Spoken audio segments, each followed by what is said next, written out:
This is Keep the Faith Ministry News. I'm Hal Mayer. At least 155 people have died in floods and landslides triggered by torrential rain in western Japan, says the government. It is the highest death toll caused by rainfall that Japan has seen in more than 3 decades. Rescuers are now digging through mud and rubble in a race to find survivors, as dozens are still missing.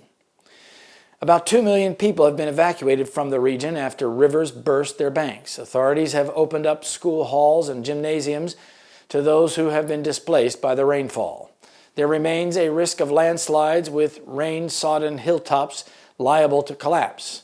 I have asked my family to prepare for the worst, said 38-year-old Kosuke Kiyohara, who has not heard from his sister and her 2 sons.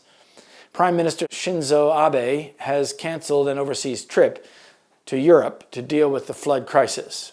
More than 70,000 rescue workers, including the fire service and the army, are involved in the relief effort.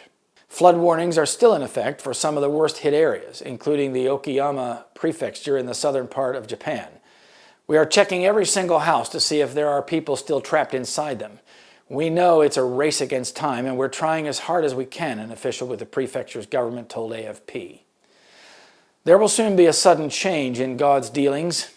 The world in its perversity is being visited by casualties, by floods, storms, fires, earthquakes, famines, wars, and bloodshed.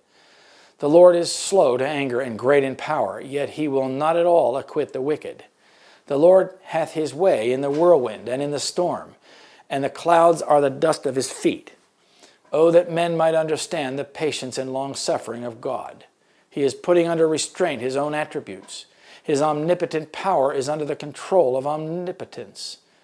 Oh, that men would understand that God refuses to be wearied out with the world's perversity and still holds out the hope of forgiveness, even to the most undeserving. But his forbearance will not always continue. Who is prepared for the sudden change that will take place in God's dealing with sinful men? Who will be prepared to escape the punishment that will certainly fall upon transgressors? That's Fundamentals of Christian Education, page 356. This is Keep the Faith Ministry News. Thank you for watching.